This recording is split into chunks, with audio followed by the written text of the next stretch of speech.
Missed an episode of your favorite podcast? Choose from over a decade of content in our archives, not just the latest episode. All free at GCNlive.com. This is your call to action. Get prepared, America.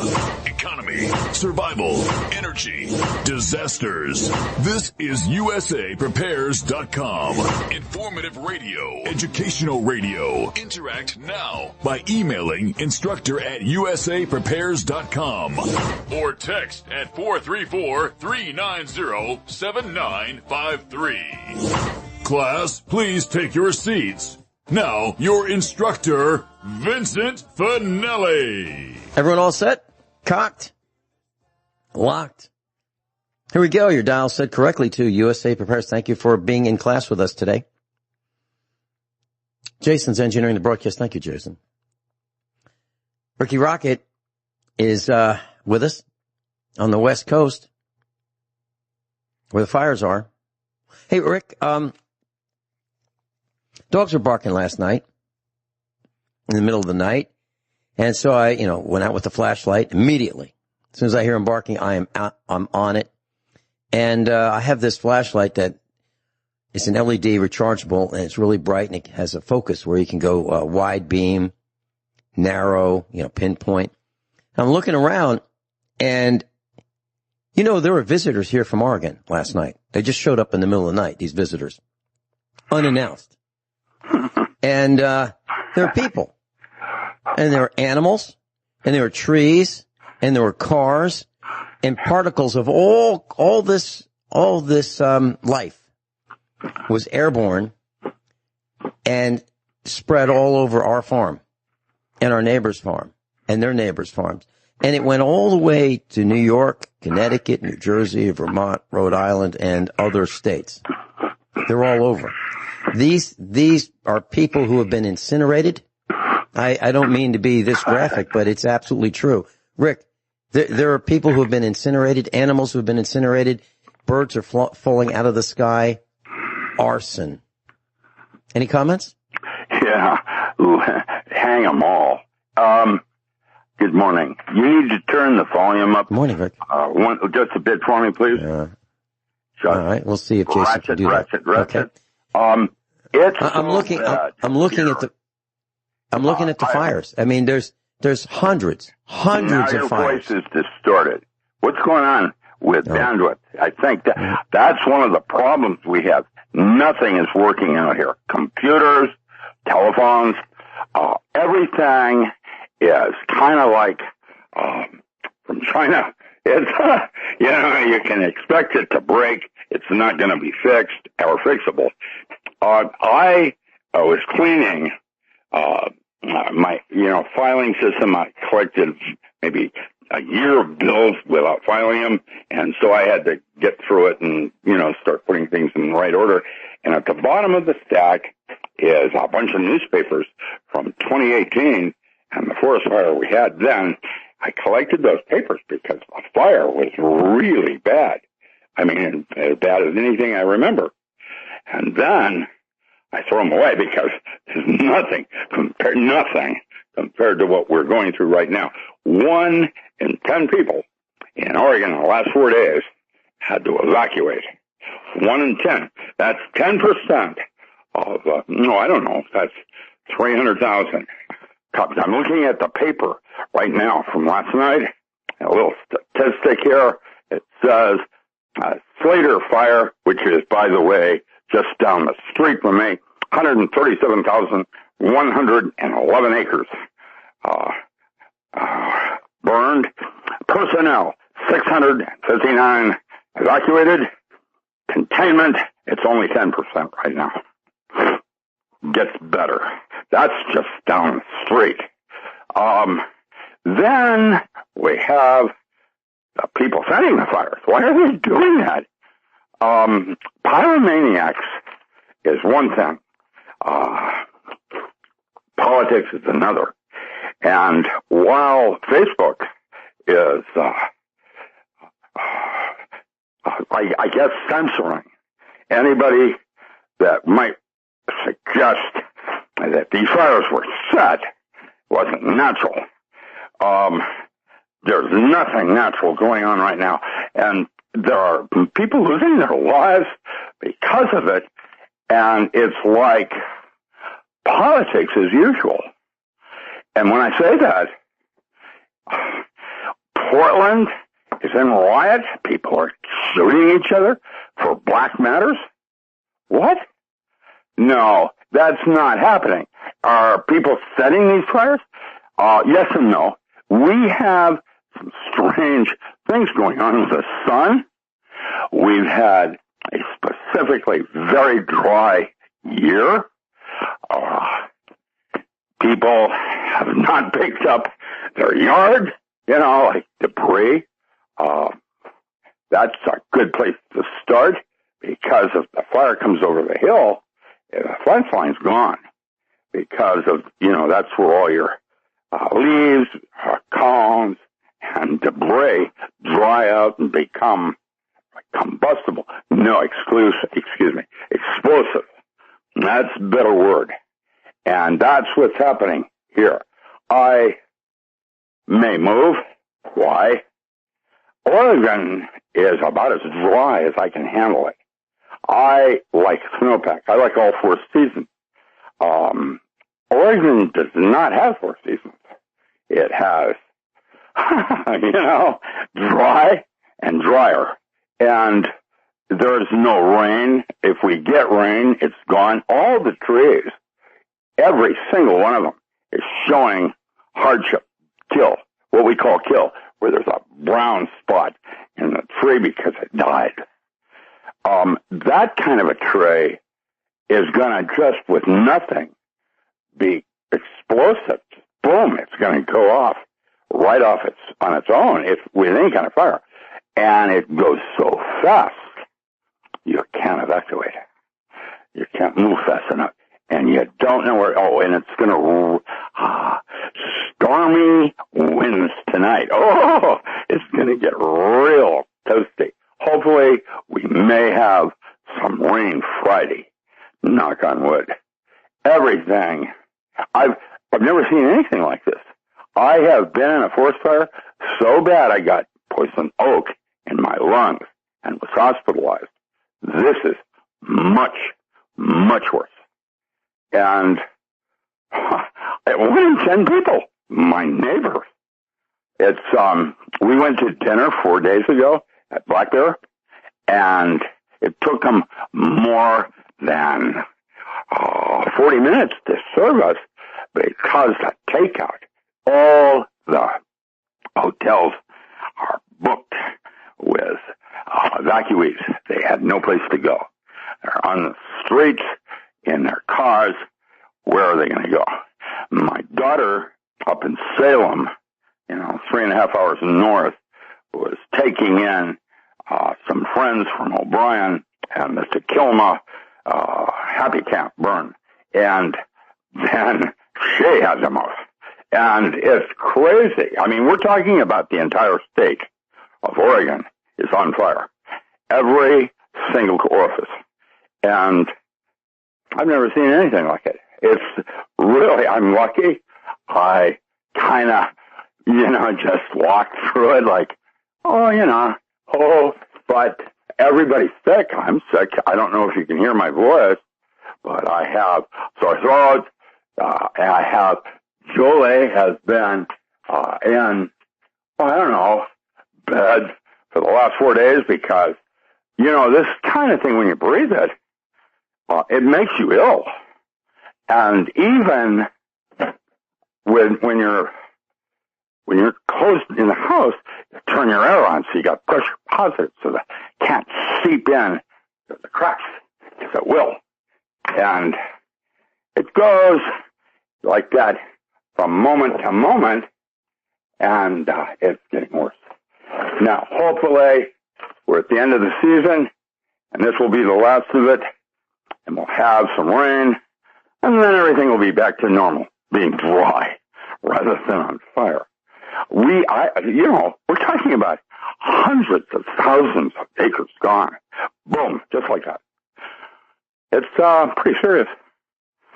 And that's just Oregon. I can imagine what California's like with moonbeam. Yeah. Well, I can see a little bit of it here, literally. And when I was not exaggerating, the density of airborne ash last night was so dense. I've never seen anything like it before. Now, I've been out in the middle of the night and take a flashlight, this LED flashlight, and I can see, little things flying around here and there.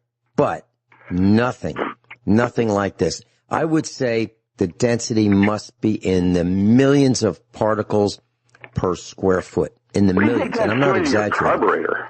In driving, and go to the store, or just, to hide. Well, I'll tell you. I've seen more cars what it's doing down on the road because it won't run in this kind of weather. That's that. I'll tell you what it's doing. Class, I don't want you to think that we are terrible housekeepers, but I'm going to tell you how bad it is.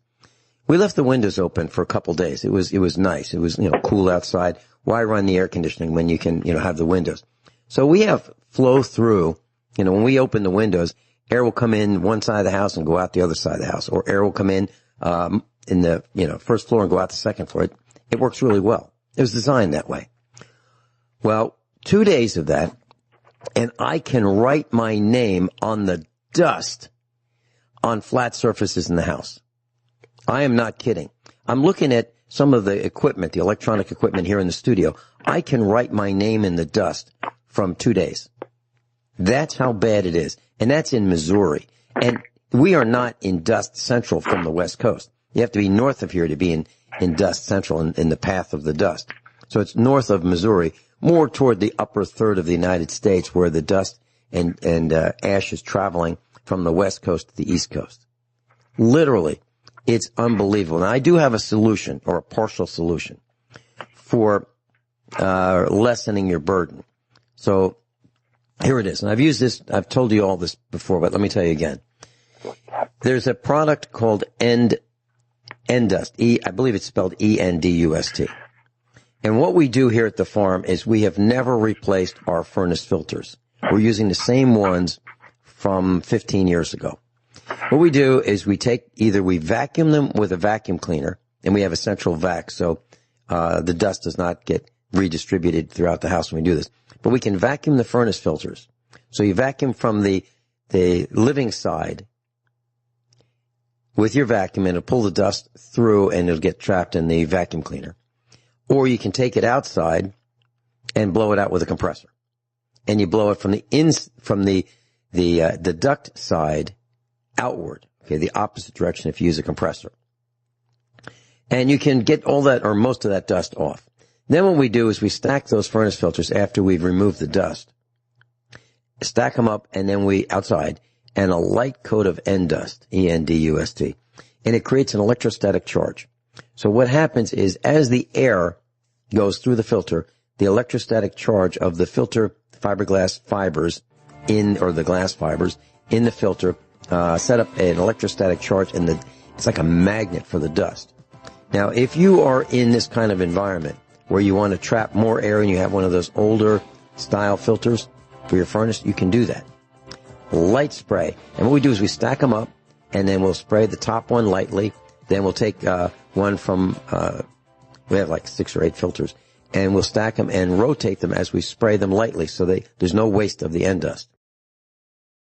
Okay, class, so I just counted up the filters. We have about 8 furnace filters throughout the house. They're these for the duct work. And we have never bought a replacement furnace filter. So we're using the same ones. Now, these are those fluffy, inexpensive kind. That used to be 39 cents a piece. Now they're probably $5 a piece. But they're fiberglass. Sometimes they're blue. Sometimes they're white. They have a cheesy paper frame. And those are the ones that we spray out with compressed air. We use a respirator when we do it. We find out which way the wind is blowing. Make sure the garage doors are closed so we don't, send all this dust into the garage, or wherever. So wherever we are, we make sure we know which way the wind's blowing, and we send it away from us, okay? And then we stack the filters outside on a picnic table. We have a metal picnic table that we've had for 30 years. and it has like a wire screen so you can see through this picnic table. Stack up the filters, and we spray it with end dust straight down when the wind is not blowing, because we don't want to waste this. And we use so little end dust. We stack them, spray the top one, take a filter out of, reshuffle them, spray it again. Maybe 3 times we'll get all of them. And we cover the entire surface of the furnace filters. Then we leave them outside for about a half an hour. And you want to do this when your furnace is not running, okay? Because you don't want to suck air through your ductwork without a filter. So you do it outside. You let the end dust lemon scent, which I find offensive. It's just overpowering. I let it volatilize in the air, and then I put the filters back in. All of our filters are marked with arrows that say this is the way the air flows. So on the edge of the filter, there's an arrow that says, this is the way the air flows. So we put them back in exactly the same way. Now, how much end dust do we use? I just checked with the rest of the family to make sure that they didn't buy any that I didn't know about. We have 2 containers of end dust for the last 15 years. One of them has probably 1/8 of the amount left. The other's half. So we've used roughly 1 and a little bit more, roughly 1.5 of these spray cans in 15 years. So I just want to give you a feel for how little you use. And each can is 10 ounces. So that's what we do. And here's something else, Rick. It is so bad here, and this is nothing compared to what you're going through. Nothing.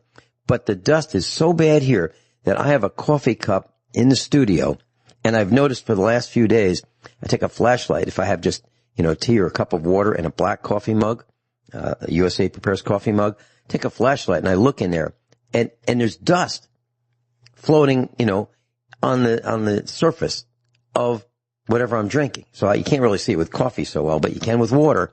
If you're drinking out of a black mug, you can see it. What I'm saying is there are incinerated insects, people, animals, trees, cars, tires, everything you can think of in my coffee cup. So I have to have a lid on it. Right now I have a sour cream. You haven't even begun, Vinny, because it gets worse. This place is so bad, you don't replace filters, you replace homes. The place, you have to dust every couple of hours here, not a couple of days. Up in Seattle, where we had more moisture, I dusted once a month or something. Down here, it's normally at least once a week. And what do you think that's doing to the car engine and the carburetor and your lungs and your respiratory system? You can get pneumonia just breathing this stuff. And I can hear imagine what it's got in it, from virus crap to... Okay, so the whole entire fairgrounds has been turned over into an animal hospital for rescue on wildlife. Do you think if 10% of the state had to evacuate, what do you think happened to the wild animals here? And it goes downhill from there. It's Rick, what I was trying to explain is that we're 2,000 miles away from you, and it's bad here. Saying the ash part, that's just nothing.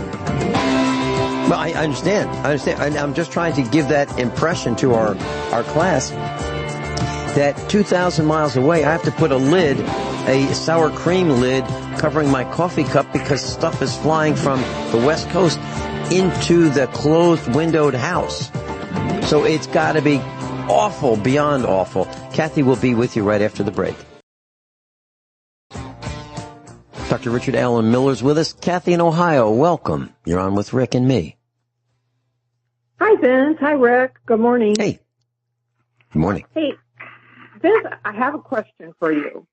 I was thinking about these fires and how it's really the cloudiness, the ash, the coolness, and I was thinking about what it's going to do with all the crop that is blowing across. Is it going to shorten the growing season? Is it going to harm any of the crops that we have?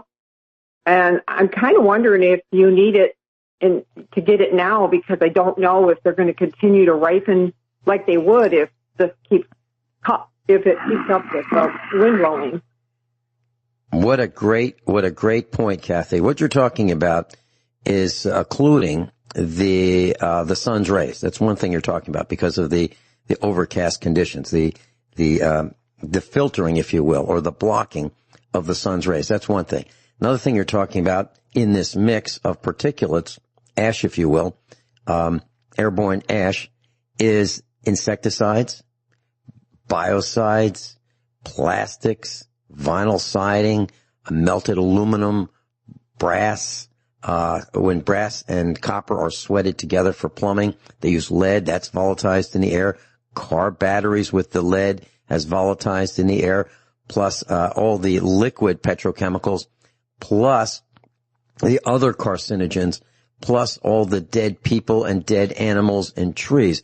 Everything you can think of has volatilized in the air. I'm sure there's some radioactivity in the air as a result of it that we didn't know where it was being stored. So that's probably in the air as well. So now all this rains down across the entire country and is spread to Europe and the ocean. So very, very valid points. So I think what I've heard you say in between the lines is if you need food, you ought to get it right now, because the crops that are being harvested now, the grains, if you will have these particulates of dead bodies of animals, including humans, and insecticides and all the rest of it in it.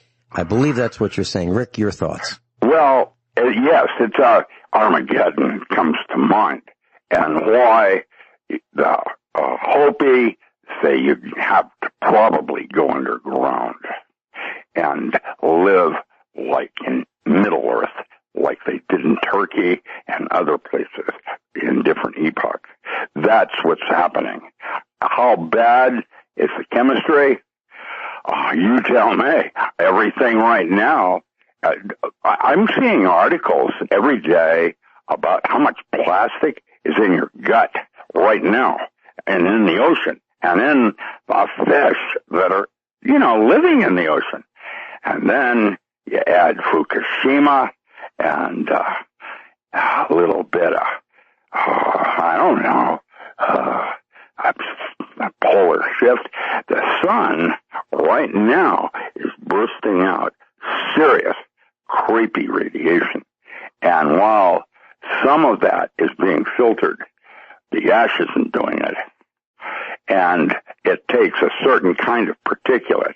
And what we've got around the earth right now is a litter going into the big city, like New York City, and the litter outside the first 10 miles coming into a big city is just disgusting. I can imagine what aliens are thinking in terms of cleanliness and mindfulness. It's terrible. And we haven't even begun. I remember in the 70s, Seattle started a recycling program, and people my age were very mindful of not throwing Burger King wrappers out the window because you didn't want your car dirty. You were mindful about that. Today, it's terrible. And the value system, it'll just create a job for someone else to pick it up. Yeah, convicts on work release. I don't have answers on this stuff. We need a different way of living. Chattanooga is an example of where we could and should go. Every single restaurant on the Chattanooga River has a greenhouse. And every skyscraper in New Jersey across from New York, every skyscraper has a garden on the top floor. That's it. Feeds the cafeteria for that building. That's going to be one of the life changes. The other major problem is all of us, most all of us, eat only grow 3% of the food we consume. Everything else has come from somewhere else, and it's processed, which means it's got creep in it so that it can store. And then you have the long haul run by Russian mafia. It's a problem of needing to decentralize, to have more self-sustaining communities that are closed systems, and maybe your home should have its own aquaponics system, not a garden and not a greenhouse, but a food system that's producing in the middle of winter using LEDs because the sun can't get through the haze. I don't have an answer. Rick, let's cut to the chase here for Kathy.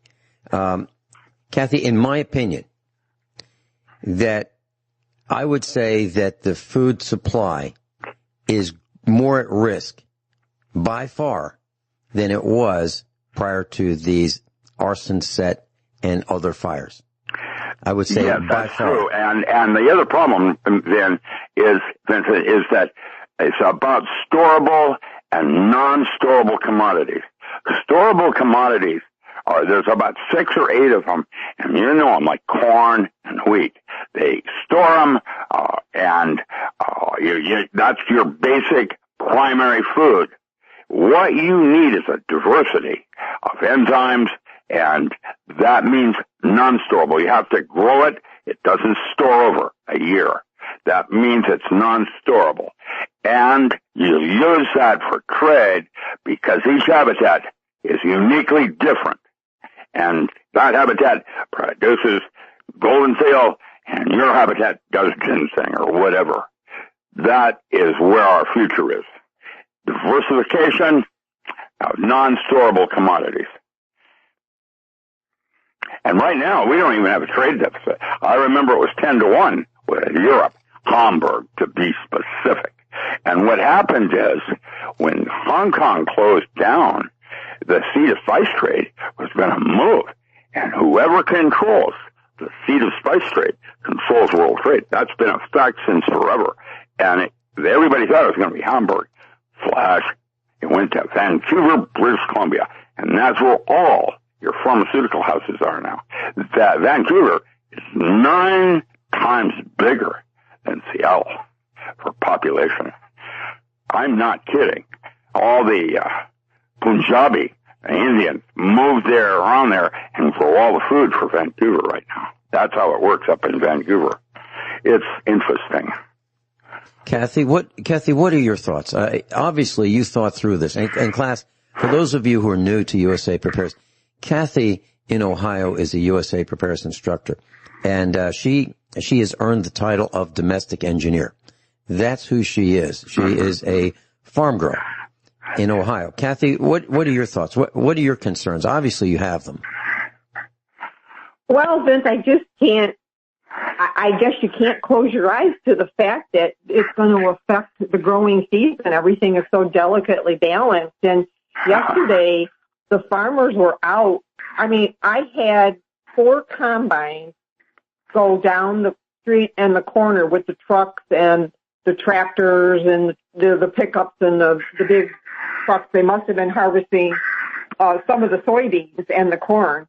But, I mean, that was there's so much activity, and I'm just not sure if is it just coincidence, or are they anticipating getting them out before any damage happens, or That's it. Yeah. That's it, Kathy. They're running harvest early because, and you can count on, here's some bad news about Ohio. Right now, I have a friend that has tomography in his satellite, and he's seeing Yellowstone under your town right now. Guess what else is happening? How's that one feel? No, Kathy, not too good. That's a fact. Yellowstone is running lava under Ohio right now. It's going to happen just like in the comic books or the Bible. That's a good place to start. And it will be, there will be blood. There will be survivors.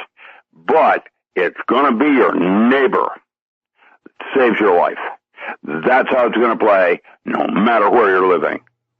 You need to get I'm afraid it's going to your infrastructure. I'm afraid it's going to be the other way around, Rick. I'm afraid it's going to be us saving our neighbors, us saving our neighbors' lives. I saw that movie. Was it Missouri Flats? You're all going to be underwater. But when the Mississippi floods, it's going to go underwater because the Mississippi's going to cut the United States in half. And the bad news says it takes 1 full year to power one of those nuclear reactors that is your source of power right now. And there's going to be no warning. It's just going to down Rick, it goes, and there it is. All right, so let's just, Kathy, please stay with us if you can. Let's talk about where is it safe. For example, if you live in New Jersey, it's paved over, it's polluted, it's toxic. If you live in New York State, it's overtaxed. If you live in, into the Hudson, radioactivity right now. Yeah, and in New Jersey, there are reactors that are leaking as well. All the reactors are leaking. If you live in Florida, there's only like 2 highways to get out of Florida. It's almost an island. Florida's going to be lost, man. It's not even going to exist.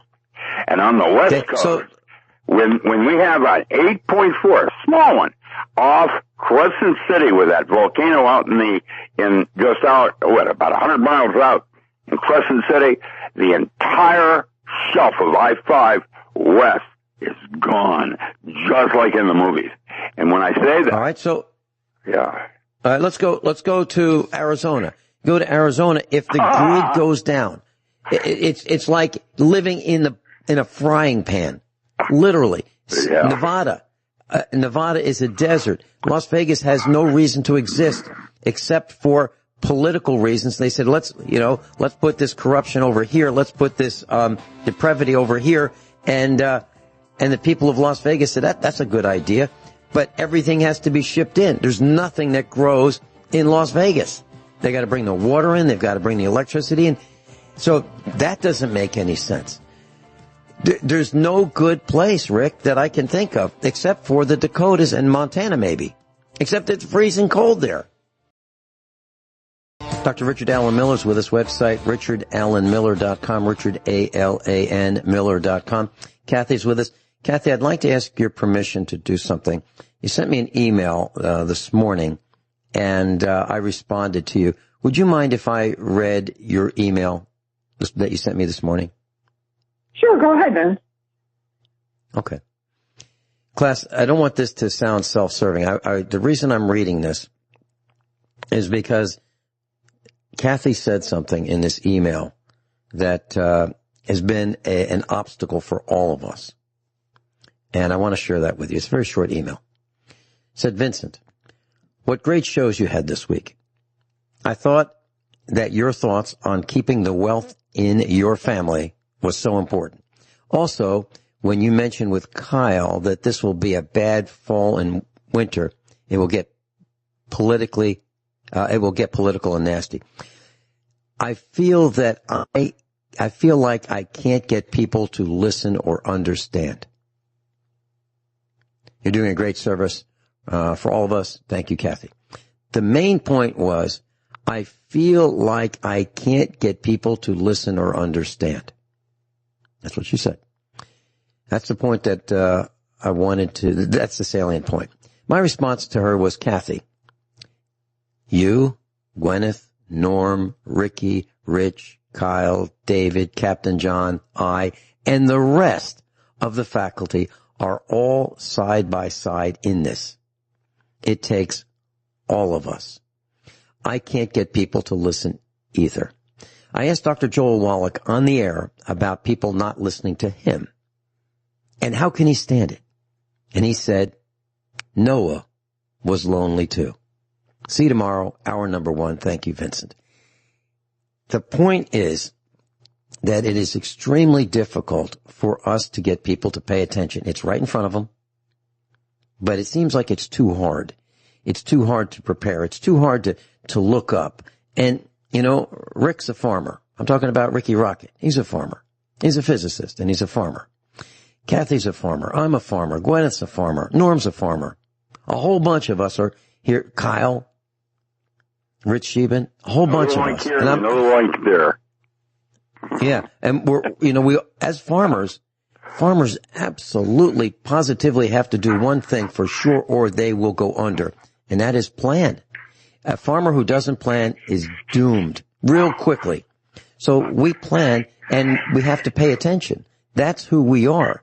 And Kathy, what you've been saying is absolutely right. We can't get people who are not farmers to pay attention. We can't do it. So we are in it. Yeah. Did you know that a farmer is like a physicist? They have to have more than one skill. Animal husbandry, machinery. You work on machinery during the winter. That's what you do with a farm. And, you have to be a farmer, you have to have at least 6 skills to survive out in the wilderness. Did you know that? Yeah. Kathy, I wanted to share something with Kathy as well. Kathy, I read a report. It was a survey about the most respected professions there are. Of all the professions that exist, the number one most respected position in the country right now is farming. Now, we probably went from last place to first place. Kathy, is that amazing or what? Oh, Vince, totally agree. It's such a hard life, and it's such a rewarding life, but if you don't know what you're doing, and people don't realize that we have signs on our highways that say, thank the farmer, because if you don't have the farmer, you're not going to eat, or you're going to get imported goods.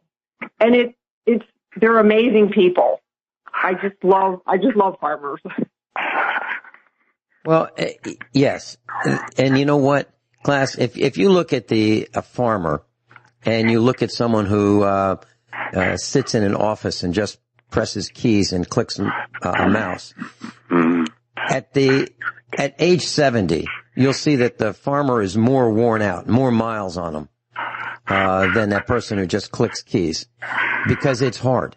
It is demanding. It's hard. It's stressful. There's not much easy about it, but it is more rewarding than pressing keys. That's for sure. And I think that what you mentioned is so important, Kathy. The pollution from the West Coast fires will take its toll on what people are going to eat next year.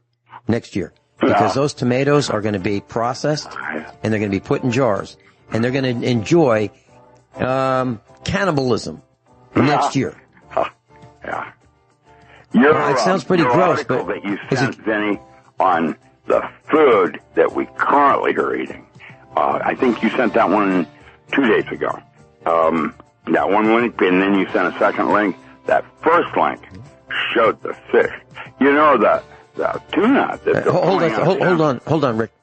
Hold it for just a second. Kathy, did you want to stay with us through the break? No, I'll let you go, Vince. Thank you for letting me speak. Okay. Kathy, I'm looking forward to our broadcast tomorrow. Thanks for being with us. Thank you for making sure that we all paid attention to the raining down of the ash. Everyone all set? Cocked, locked, hour number 2 of USA First. Dr. Richard Allen Miller's with us. RichardAlanMiller.com. David in Illinois, welcome. You're on with Rick. Hey, how you doing? I've been waiting for this time that I can get the right time to ask these questions, but I want to ask something real quick. What happened to AR-10? Did you evict AR-10 out of your studio? Oh, no. He's still here. Okay. He's still here. Class, okay. if you're asking what David is talking about, I mentioned that sometimes I say just 2 of us in the studio, or 3 of us in the studio, me and a couple Colts. And when I say Colt, I mean Colt manufactured, the arms company, AR-15. And I have another Colt by the name of Yeah, we have another Colt by the name of 1911. That's a 45 ACP, and we also sometimes often have an AR-10, which is a 308 cartridge that looks like an AR-15, but it's just like the big brother. And so yeah, they're all here. They're all here. A water pistol with ammonia stops almost everything. Yeah, but not at 300 yards. Squirt, even a grizzly bear. Well, but not at 300 yards. Yeah, the AR-10 is something that'll just reach out and touch the right. Well, a grizzly bear running, 3,000 pounds will look at you. My father dropped one once, and there were 28 earlier attempts on that bear. Most people don't have a clue. When you get an animal that big and that mean, it's not a brown bear. It's a special killer, and it's got a bigger brain case than you do. And so, yeah, and then we have a swarm of GDP that's going to be a problem too. Nuke them all. Let God sort them out. Yeah. David, so you must have some. What did you want to ask us, Dave? Okay. One other real quick statement. I'm glad Kyle called. We were just wondering, haven't heard from him in a while. I'd sure like to discuss guns with him at some time. But anyway. Who I'm sorry. Who did you want to discuss it with? Oh, yeah. Kyle. I'd love to discuss Kyle. it. All right, let me ask you this. Would you like to be on the air simultaneously with Kyle? Would you want me to make that happen? I'd love to. Okay, I'll make that happen. I'll have to ask Kyle, of course. But I mean, I can do it from my end. Sounds like you want to do it, and if Kyle's willing, we'll do it. Okay. Next. Now, he brought up trees. I've been wanting to know about this about you. Now, I watch people doing winter camping and hiking a lot, and one thing they noticed when they would walk through in the woods and the mountains, they'll see trees with all the bark taken off, and they say, well, that's what the pharmaceutical companies will do. They'll strip all the trees, the bark off the trees, and they leave it there. No, that's not true. Okay, that's why I'm asking. Yeah. Okay, so wildcrafting, there's different kinds of bark. Sassafras is different than cascara. Cascara is a West Coast one and has a 13-year rotation on tree farms. What we're doing, instead of wildcrafting it, what they do is they grow the tree as a little forest project with understory of slough.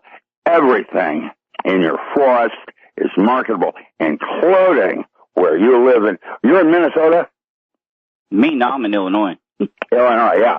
Okay. I did the Minnesota business plan for the Forest Service there years ago. Every single thing in your woods in Illinois, you have Chicago and the rest of the state, which is agriculture, and in Illinois. And I can tell you, you have things I do not have, and that's barter. It isn't an income thing, but it's supplemental. And once you identify what you've got in your neighborhood, bark, for example, you can farm that and manage it like you would a crop. And it's gonna be your crop. Like in Illinois, you have what is it? It's been so long. You have mandrake, you have maypop, passion flower. You have those all do not grow here. Your mandrake is mandragorine. It's a surgical drug, and it's really important. There isn't a lot used, but guess what?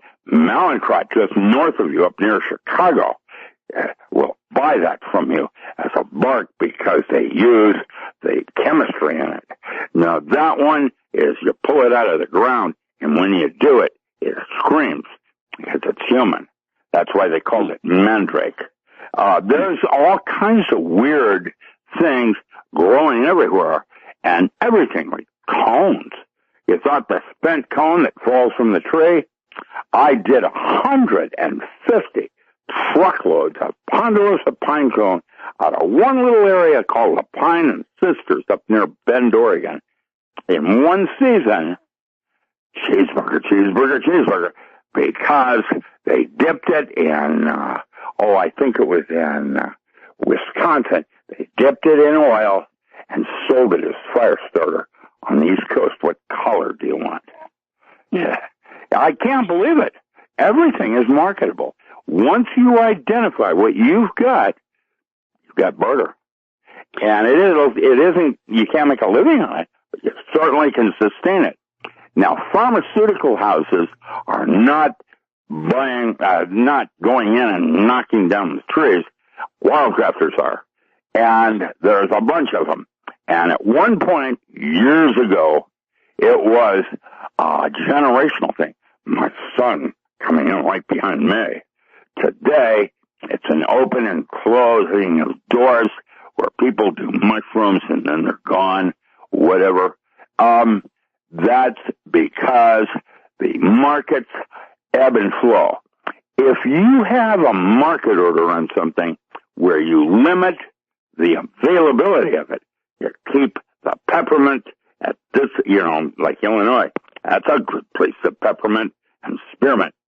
Those, if you overharvest, then Hamburg takes over for shortages and surpluses.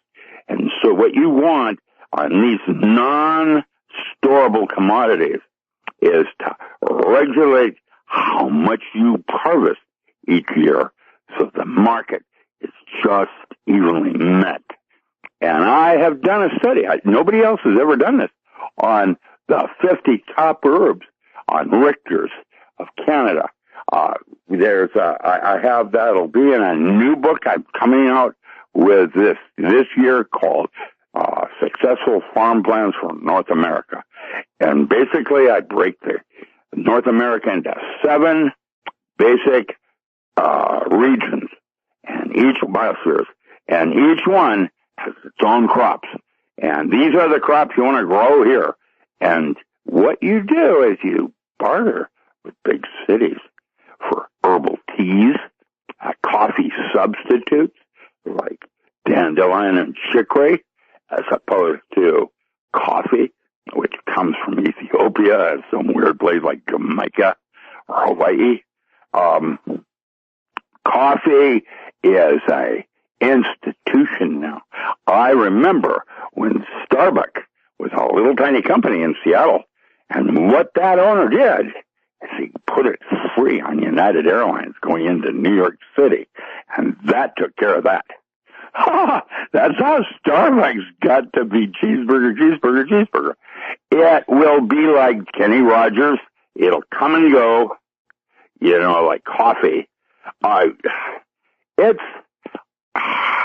There's so many possibilities of what you can do with just what's growing with weeds. All weeds are, why they call them a weed, is because cattle won't eat it. What's that? Here's a question. Sorry. Yes.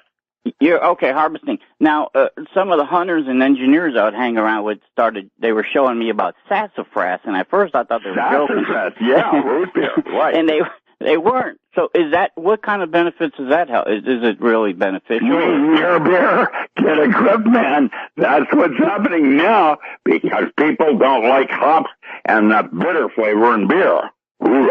And, you got your wine coolers and your whatevers. Soft drinks, root beer, like making it in your basement, just like you do beer.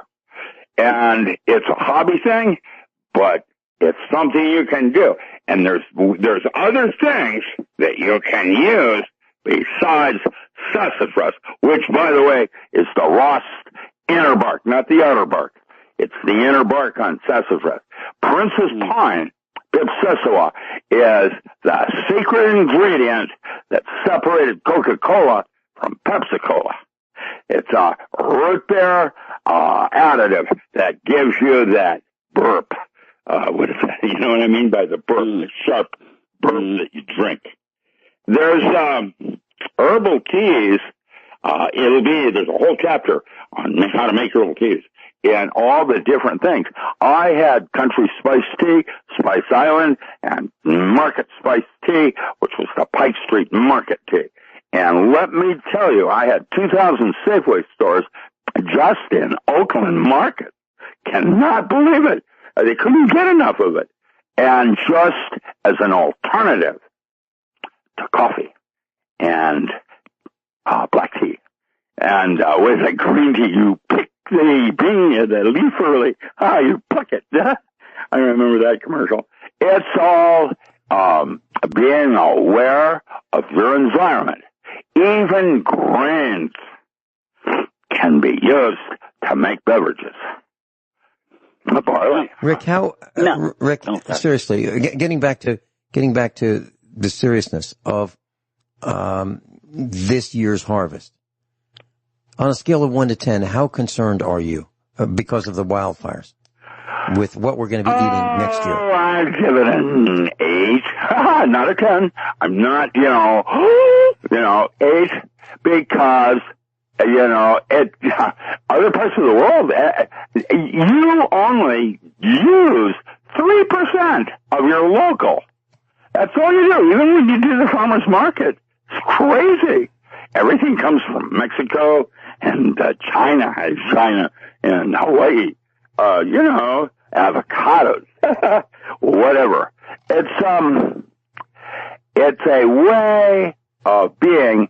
And Gurdjieff said you should eat your environment, just like a crop will climatize. That, when you get a cultivar where that mutates for the weather and the habitat and the kind of soil it's growing in, it's a little bit different, like the genus, subspecies. David, stay with us, please. That's your body. Stay with us, David. We're going into a break. Thank you. Ricky Rocket's with us, and David in Illinois is with us, both USA Prepares instructors. Gentlemen, I want to make a comment, then back to you, David. I just checked for pricing and availability of canned food items across the internet. Prices are up. And we here at USA Prepares told you that this was going to happen. Supply is limited. Prices are up. What would you do? And I asked my family this. I said, what would you do? And this was a couple of days ago. I said, what would you do if you had 50 days, 50 days, before the Civil War became more violent, more lead in the air, more shooting? What would you do? What would you do? That was the question I asked our family. And you might want to have that same discussion with your family. I suggest that you do tonight, because there aren't 50 days left. It's more like 48. David, back to you. Yeah, now this part of my question may be a little bit heated, but it still, I think, warrants the questioning. Now, I've seen Elon Musk is putting his 5G satellite network up all over the planet that he's wanting to do, and he's already got thousands of them up there.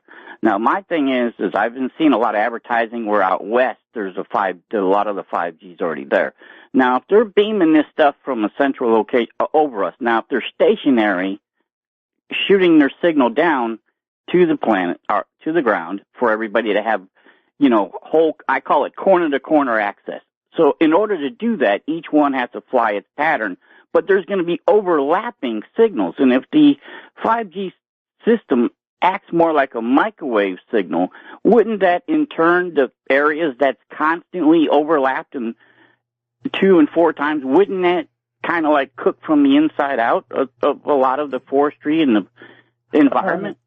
That's right. We've been invaded by aliens. They're terraforming and getting rid of us.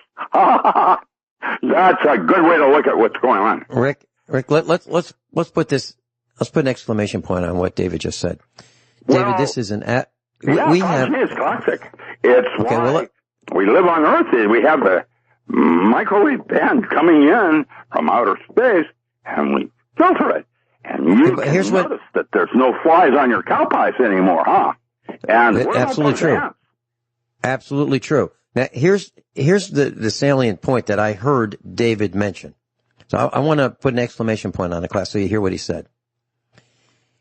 Correct me if I'm wrong, but I doubt it. David said, in so many words, that think of it like this. You take a flashlight and you have a flashlight pattern, and you hold it up in the air and you aim it straight down, and you can see that illuminated area at night, okay? Then you take another flashlight and you hold it with your other hand and you aim it down, and then you have both flashlight patterns overlapping at some level, okay? So maybe it's only 30% overlap. And then you have another flashlight and someone else holds it. Now you have three of them in where all three of them overlap. If you are in the middle of where the first one interlaps with the second one, interlaps with the third one, you're now getting blasted at 3x. 3x. Now, if you have a couple hundred satellites and they're overlapping, you are being cooked beyond belief. I believe that's what David said. Is that right, David? That's the way I look at it. Your concern is absolutely valid. And it's nonsense. It's crazy. It's about money. It's about cell phones and charging on the fly rather than using a battery or charging where you can't use it all the time. It's nuts. And I believe it was Benjamin Franklin that said, you give up your freedom, some of your civil rights for safety, you lose both. 5G is toxic. That's it. And it is going to fry you. You can hear it in what we call resonance, because it's sub-bands. You can hear it in your head. Ringing when it goes on and off. It is toxic to the temporal lobes. It causes them to heat and ring. How does that feel? Hold it, Rick. Just real quickly. When you say heat, what you're talking about, class, is what happens inside a microwave oven. The exactly molecules are forced to vibrate by the microwaves. It's like rubbing your hands together to cause that warmth. That's what's happening with microwaves. David, please stay with us if you can. We'll be right back. Okay. Thank you. So there's a guy that you might want to call Mr. Faster, Faster. He's one of the most dangerous people on the planet, in my opinion. His name is Elon Musk. Elon Musk wants faster internet. He wants faster travel from New York, let's say, to Europe. He wants faster travel under the ground. He wants cars that don't have people behind the wheel operating them. He is causing people to be run over, crashed into. He is beyond dangerous. And he's running amok. And he's putting satellites in space. And it's affecting everybody. Now, I think, as a libertarian, I think that you ought to have all kinds of freedoms. Until or unless they interfere with the rights of others. I do not want to be in the flood pattern of Elon Musk's satellites, but there's nothing I can do about it. Because there are people who have way more money than I do that are influencing the government. And they are getting money from the government, which means they're stealing money from me and you. I object to it. And most people would think that Elon Musk is a great guy. I think he's dangerous. David, any comments? No, I don't know much about him, but I do. At this point, with this 5G and all these bandwidth improvements, it's to the point where it's just bragging rights now. What's the difference of downloading a movie in a second and a half versus a minute and a half? It's ridiculous to ask for that kind of performance when we don't need it. There was a movie. Okay, so it's really, and you know, that's what Wall Street, when Gecko says, greed is good. That's your problem. Greed is obscene. Greed is a sin. It's one of the demons that fell to earth. It is one of the deadly sins. It has its own, place in God's heart. I can tell you, it is, there's, money. Cyndi Lauper. It changes everything. Well, yes and no. And we are about to be taken over by, I'm not even sure they're human. Soros and those people wanting a one world government. Why? So they can run everything? Oh, well, yeah. Wait. To do that, there must be a population reduction. Watch what happens next. That's your election thing.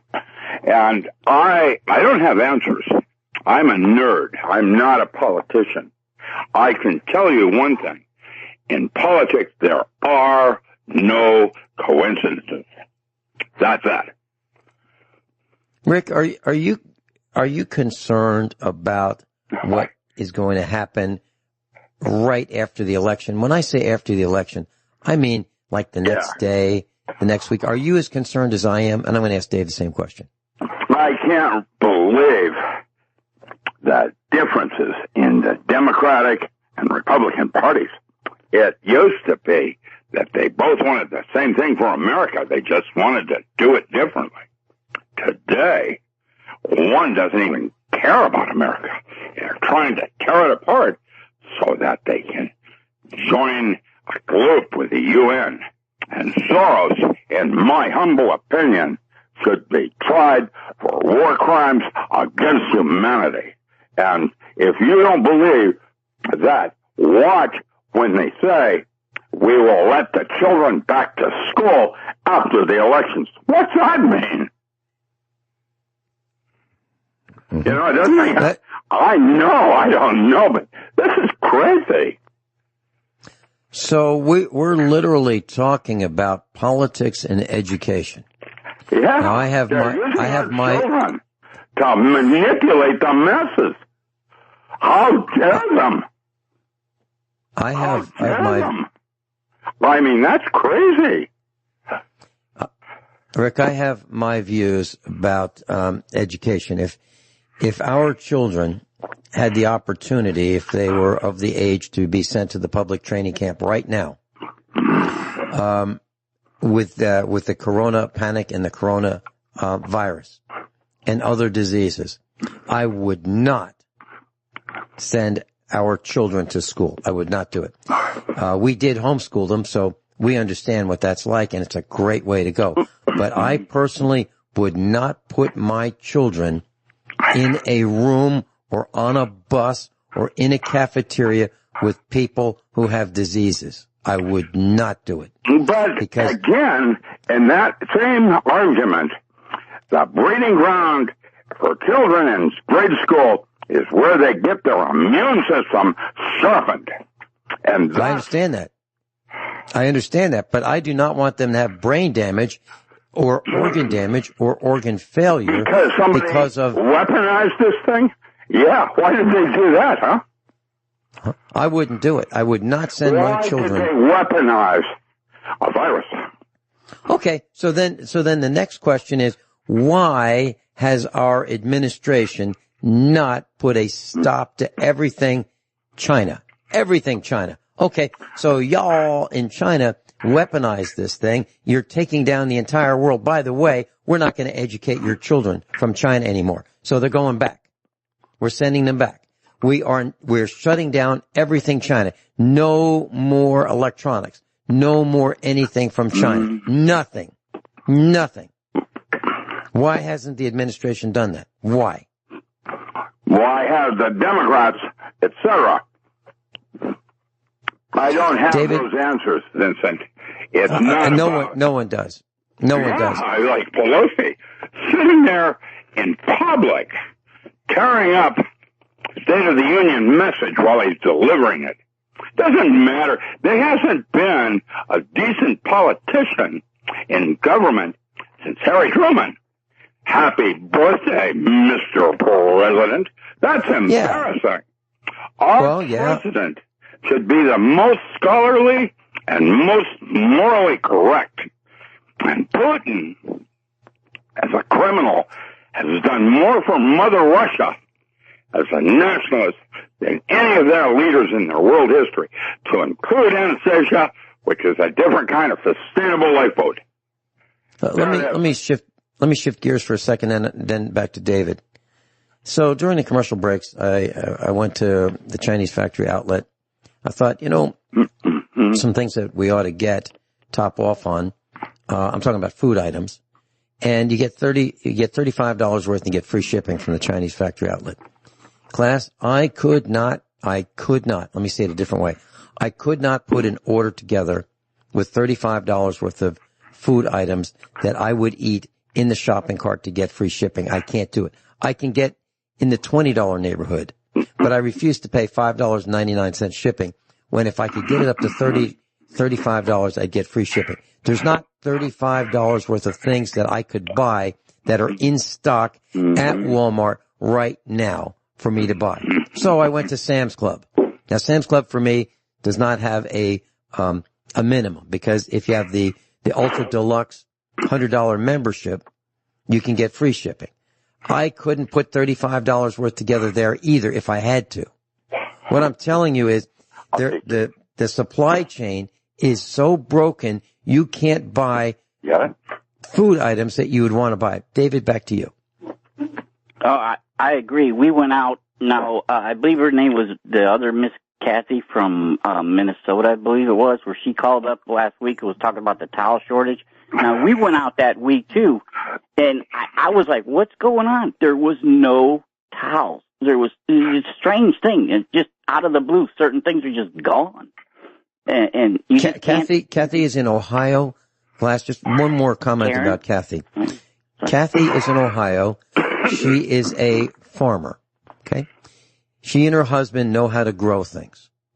She lives this lifestyle, and she happened to be someone who listened to USA Prepares, called in. I liked her so well, I invited her to be an instructor. She'll be on with us tomorrow along with Bert. Bert Bertonis and I are going to be talking about UFOs and the dangers of cellular radiation tomorrow. Bert Bertonis is a cellular engineer. He's a radio frequency engineer. He's not some guy that read about it and decided to, spout off about it. He designs these products. He's manufactured them. He's designed them. He's an expert witness. He's a patent holder, and he will tell you how dangerous this is, just as Rick is. Back to you, David. But yeah, our stores are it's hit and miss to what is available or what limits as you go. So you may have to go out, like we have to change our list according if we're there, and they happen to have no limit on baked beans for some reason, and that's all, but everything else does. We're buying that. But people are buying all the junk stuff. All the junk stuff is good. It's amazing that's what they're buying, but I don't purchase that anyways. You can't get what you want in like the good old days anymore, class. So our advice to you is get what you need right now. Right now. Vincent, I believe. You made a distinction right there. I wanted to point out things you want and things you need. Yes. There is your list. You just said both, and they're different. They're quite different. No, things I you mean need, like toilet paper and water. Yeah, things you want.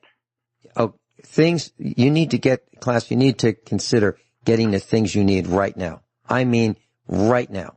So for example, here's one simple example.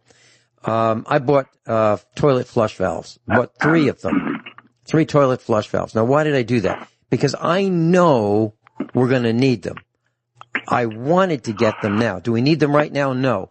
But what happens if that toilet flush valve breaks and you can't shut off the water to your toilet? What are you going to do? Okay? So that is a need and a want. I don't need it at the moment, but I will need it. And what happens if something happens to that major manufacturer that produces most of the country's flush valves? What happens? Okay, what happens if some morons go and burn down that block in the manufacturing area that makes Flush Master toilet flush valves? What happens? Or what happens to the flush valves if they can't get that one extra part that they don't make and they get it from another supplier and that supplier is burned out? That's where we're headed. I absolutely believe that. So please consider protecting your family by getting what you need. Now, don't go and squander money, but take it away from Starbucks, take it away from the movies, take it away from all these frivolous things and put it into important things like laundry detergent. Can you live without it?